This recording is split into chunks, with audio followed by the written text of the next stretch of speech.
모든 환난 가운데 너를 지키는 자라. 두려워하지 말라. 내가 널 도와주리니 놀라지 말라.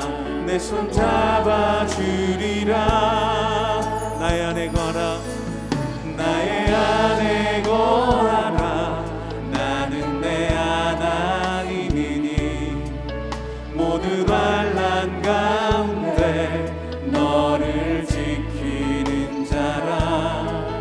두려워하지 말라. 내가 널 도와주리니 놀라지 말라. 내 손 잡아주리라.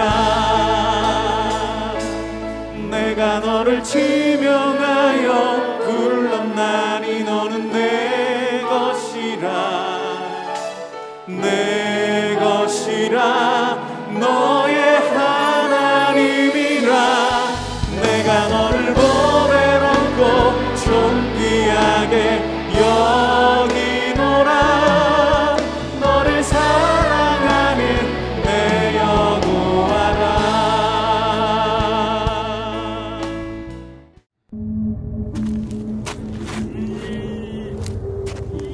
주 여호와께서 내게 보이신 것이 이러하니라. 왕이 풀을 벤 후 풀이 다시 움돋기 시작할 때에 주께서 메뚜기를 지으심에 메뚜기가 땅의 풀을 다 먹은지라. 내가 이르되 주 여호와여 청하건대 사하소서. 야곱이 미약하오니 어떻게 서리이까 하매 여호와께서 이에 대하여 뜻을 돌이키셨으므로 이것이 이루어지지 아니하리라. 여호와께서 말씀하셨느니라. 주 여호와께서 또 내게 보이신 것이 이러하니라.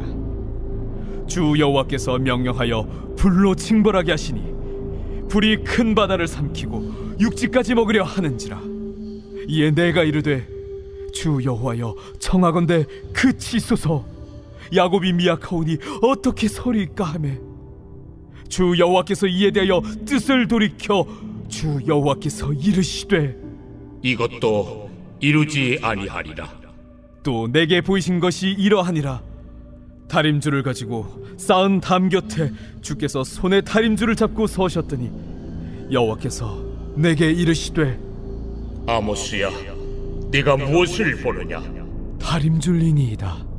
내가 다림줄을 내 백성 이스라엘 가운데 두고 다시는 용서하지 아니하리니 이삭의 산당들이 황폐되며 이스라엘의 성소들이 파괴될 것이라. 내가 일어나 칼로 여로보암의 집을 치리라. 할렐루야. 말씀으로 하루를 시작하는 여러분들을 주님으로 축복합니다. 하나님의 다림줄이라는 제목으로 말씀을 증거하도록 하겠습니다. 몇 년 전 뉴스에서 순살 아파트라는 표현이 등장해서 많은 사람들을 놀라게 했습니다. 외관은 멋지고 화려한 신축 아파트였지만 설계와 다르게 철근이 빠지고 부실하게 지어진 건축물들이었던 것이죠. 결과적으로 외벽이 무너지고 주차장이 붕괴되는 끔찍한 사고들이 일어났었습니다. 이것은 우리에게 외관이 아무리 멋있고 웅장해도 구조적으로 부실한 건물은 결국 무너지는 법이라는 것을 알려주었습니다. 고대 근동에서는 건축물이 제대로 세워졌는지 점검하기 위해서 다림줄이라는 도구를 사용했습니다. 실 끝에 무거운 줄을 매달아서 벽이 수직으로 똑바로 서 있는지 확인하는 것이죠. 다림줄로 점검했을 때 벽이 기울어져 있다면 그 벽은 반드시 보수해야 했습니다. 그렇지 않으면 그 건축물은 무너질 위험이 있기 때문입니다. 오늘 본문 아모스 7장에서 하나님은 이 다림줄을 통해서 북이스라엘의 영적 상태를 진단하십니다. 당시 여로보암 2세의 통치하에 북이스라엘은 정치적으로 또 경제적으로 강성하고 번영했지만 도덕적이고 영적인 기초는 무너져 있었습니다. 겉모습은 화려했지만 하나님께서 다림줄로 측정하셨을 때 그들의 삶은 많이 기울어져 있었던 것입니다. 오늘 본문에는 세 가지 환상이 등장합니다. 메뚜기 환상, 불의 환상, 그리고 다림줄 환상입니다.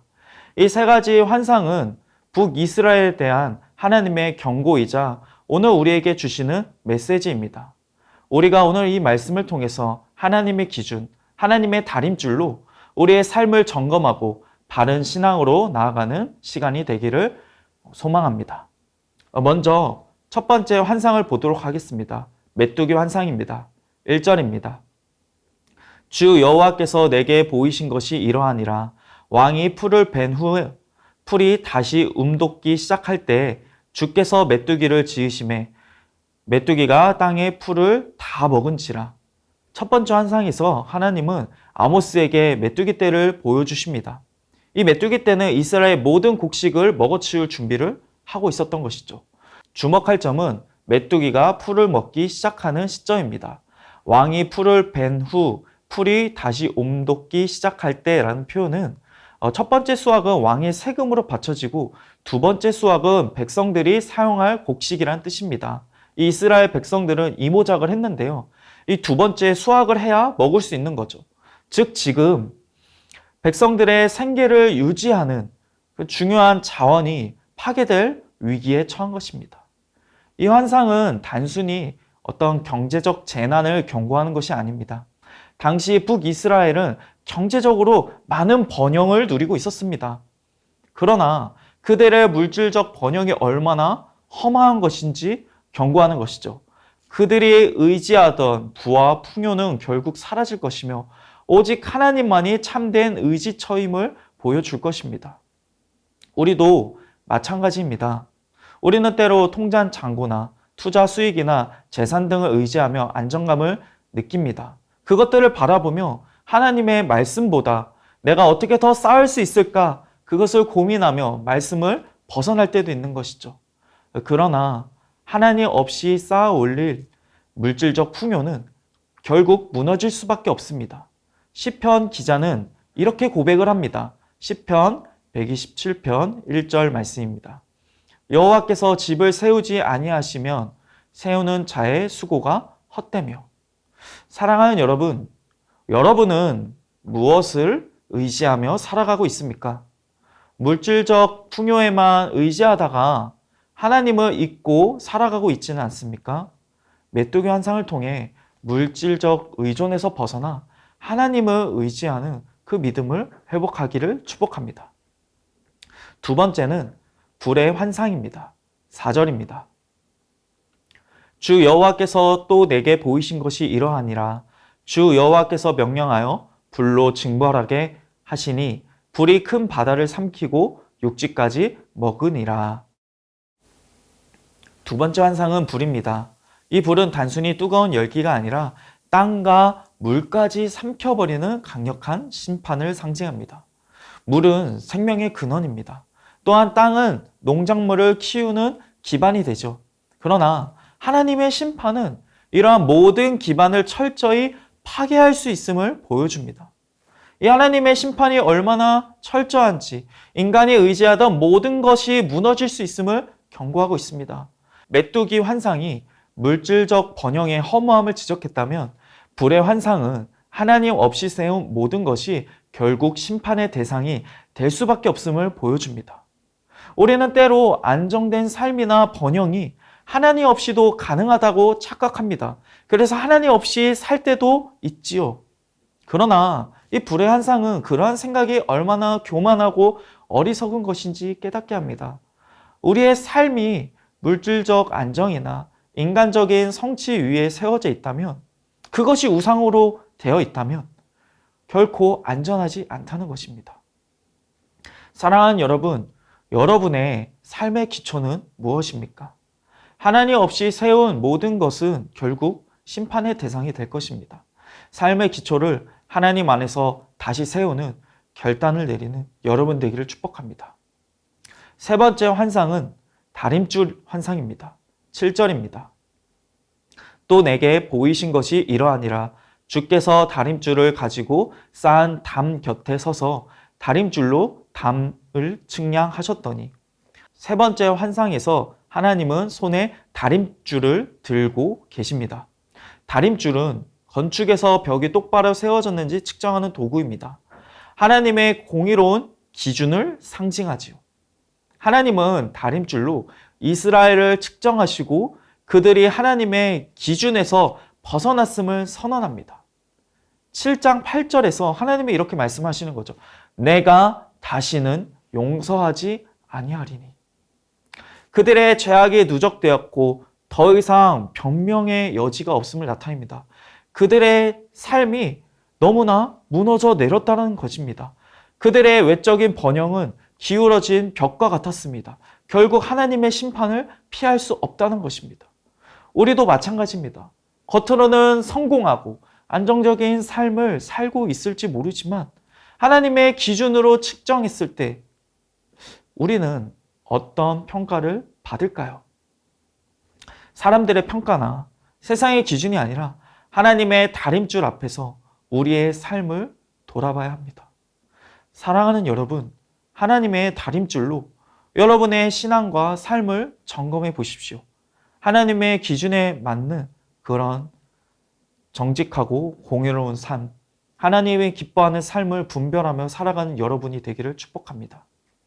마지막으로 우리가 이 환상 속에서 아모스의 모습을 살펴봤으면 좋겠습니다.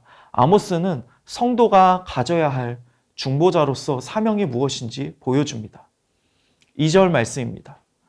내가 이르되 주 여호와여 청하건대 용서하소서 야곱이 미약하오니 어떻게 서리이까.